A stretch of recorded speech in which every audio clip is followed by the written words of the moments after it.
آپ سے कोई पूछे कि इस दुनिया में सबसे पहले हज किसने किया तो शायद आप नहीं बता पाएंगे। दोस्तों आपकी जानकारी के लिए बता दें, सऊदी अरब के मक्का शहर में काबा शरीफ की ताबीर तो आदम अलैहिस्सलाम के दौर में ही हो चुकी है। रिवायतों में मिलता है हमें कि जब अल्लाह ने हजरत आदम अलैहिस्सलाम को जन्नत से निकाल कर जमीन पर भेजा तो आदम अलैहिस्सलाम ने अल्लाह के हुक्म से पहाड़ों से पत्थर ला लाकर खाना काबा की ताबीर की। लेकिन उसके हजारों साल बाद जब हजरत नूह अलैहिस्सलाम के जमाने में जो भयंकर तूफान आया तो उस तूफान में काबा शरीफ का ढांचा भी ढह गया था। लेकिन इतने विशालकाय तूफान के बावजूद भी उस काबा शरीफ की बुनियाद बाकी रही। दोस्तों आज से तकरीबन 4000 वर्ष पहले मक्का के अंदर कोई भी नहीं रहा करता था। फिर हजरत इब्राहीम अलैहिस्सलाम अल्लाह ताला के हुक्म से अपनी बीबी हजरत हाजरा और बेटे हजरत इस्माइल अलैहिस्सलाम को लेकर रवाना हो गए और इस मकाम पर पहुँचे जहाँ पर आज मक्का वाक़ है। उस दौर में वहाँ पर न कोई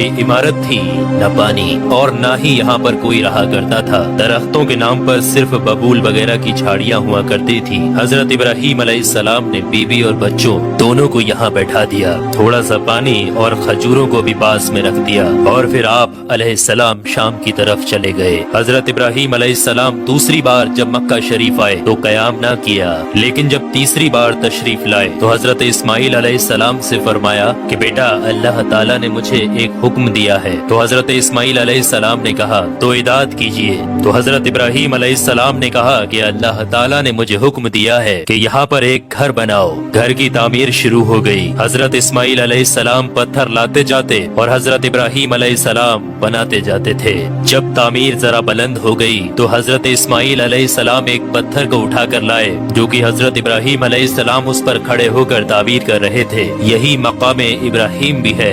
ये बाप बेटे दीवार को उठाते जाते थे और दुआ करते जाते थे, ऐ परवरदिगार हमसे कबूल फरमा, तू सुनने और जानने वाला है। उन्होंने घर की तामीर न मिट्टी से की और न चूने से, बस पत्थर के ऊपर पत्थर रखते चले गए और न ही छत बनाई और न कोई उसका दरवाजा। और फिर बाद में अलग अलग जमाने में फिर बैतुल्लाह की तामीर हुई, कुरैश ने भी तामीर की और उनके बाद भी हुई। कहते हैं कि उस वक्त इस्माइल अलैहिस्सलाम की उम्र 20 वर्ष थी। हजरत इब्राहीम अलैहिस्सलाम ने बैतुल्लाह के पहलू में बकरियों का एक बाड़ा भी बना दिया था और इसके ऊपर पहलू की छत डाल दी थी। पहले बैतुल्लाह की जगह पर एक सुर्ख रंग का टीला था, अक्सर सैलाब इसे इधर उधर से काटता रहता था। जब हजरत इब्राहीम अलैहिस्सलाम तामीर काबा से फारिग हुए तो हजरत इस्माइल अलैहिस्सलाम से एक ऐसा पत्थर लाने के लिए कहा जो तवाफ की शुरुआत के लिए निशानी के तौर पर इस्तेमाल किया जाना था। ये पत्थर हजरत जिब्राईल अलैहिस्सलाम अबू कुबैस की पहाड़ियों से लेकर आए। हजरत इब्राहीम अलैहिस्सलाम ने इसे इस मकाम पर रख दिया जहाँ पर वो अब तक कायम है। रिवायतों में आता है कि ये पत्थर बहुत रोशन था। हजरत जिब्राईल अलैहिस्सलाम ने उन्हें तमाम मकामात भी दिखाए। और दोस्तों जब हजरत इब्राहीम अलैहिस्सलाम को अल्लाह की तरफ से लोगों को हज करने की दावत देने का हुक्म हुआ तो हजरत इब्राहीम अलैहिस्सलाम ने अल्लाह से ये सवाल किया कि ऐ मेरे खुदा यहाँ पर कौन लोग हैं जो कि मेरी आवाज को सुनेंगे। अल्लाह ताला ने फरमाया कि ऐ इब्राहीम आवाज देना तुम्हारा काम है और लोगों तक उस आवाज को पहुंचाना मेरा काम है। दोस्तों उसके बाद हजरत इब्राहीम अलैहिस्सलाम अबू कुबैस की एक बड़ी सी पहाड़ी के ऊपर चढ़कर एक बड़े से पत्थर के ऊपर खड़े हुए और लोगों में हज करने का ऐलान किया कि ऐ लोगों अल्लाह ताला ने एक घर बनाया है और तुम पर हज फर्ज किया है, लिहाजा तुम अपने परवरदिगार की आवाज पर लब्बैक कहो। तो अल्लाह ताला ने हजरत इब्राहीम अलैहिस्सलाम की उस आवाज को इतना बुलंद कर दिया कि उस आवाज को दुनिया के हर एक इंसान ने सुना, यहाँ तक कि पेड़ पौधों को भी वो आवाज सुनाई दी, जिसकी वजह से पहाड़ और पेड़ पौधों में भी ये ख्वाहिश हो गई कि वो भी अल्लाह के इस पाक घर की जियारत करें। अल्लाह ताला ने हजरत इब्राहीम अलैहिस्सलाम को ये हुक्म दिया कि वो इस घर को रुकू और सजदा करने वालों के लिए पाक और साफ रखें। उलमा इकराम के मुताबिक हजरत इब्राहीम अलैहिस्सलाम के इस ऐलान के बाद ही हज की शुरुआत हुई और सबसे पहला हज हजरत इब्राहीम अलैहिस्सलाम ने ही किया।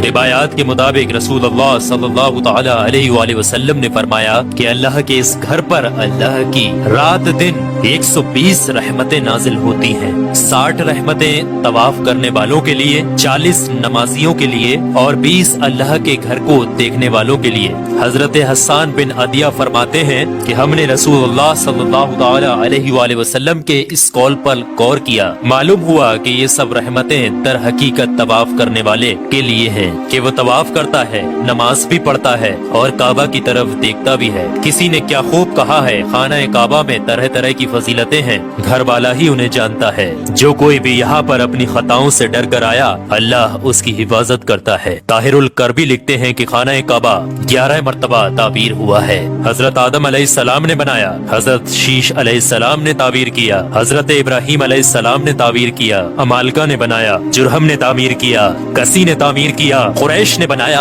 अब्दुल्ला बिन जुबैर रदियल्लाहु ताला अन्हु ने ताबीर किया, हज्जाज बिन यूसुफ ने बनाया, सुल्तान मुराद ने ताबीर किया, जो कि आले उस्मान में से था।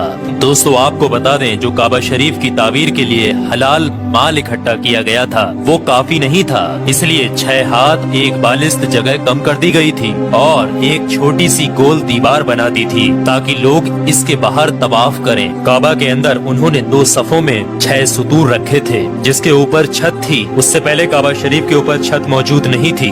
दरवाजा एक रखा था। छत की बुलंदी 18 हाथ थी। हजरत जुबैर रदियल्लाहु ताला अन्हु ने काबा शरीफ की छत की बुलंदी 27 हाथ रखी ताकि अर्श के मुनासिब हो जाए। एक दरवाजा दाखिले के लिए और एक बाहर जाने के लिए बनाया। दोनों दरवाजे सतह जमीन के बराबर थे। दोस्तों आपको बता दें, जिस दिन काबा शरीफ की तामीर मुकम्मल हुई वो दिन बहुत अजीब था। उस दिन बहुत सारे गुलाम आजाद किए गए और बहुत सी बकरियां ज़िबा की गयी। तो दोस्तों अब आप लोगों को समझ में आ गया होगा कि काबा शरीफ की तामीर किस किस तरीके से किस किस वक्त में किस किस ने की और सबसे पहला हज किसने अदा किया। तो काबा शरीफ से जुड़े हुए कुछ रहस्यमयी चीजें मैंने आपके साथ शेयर की है। अल्लाह से दुआ है कि हम तमाम लोगों को हज करने की तौफीक अता फरमाए।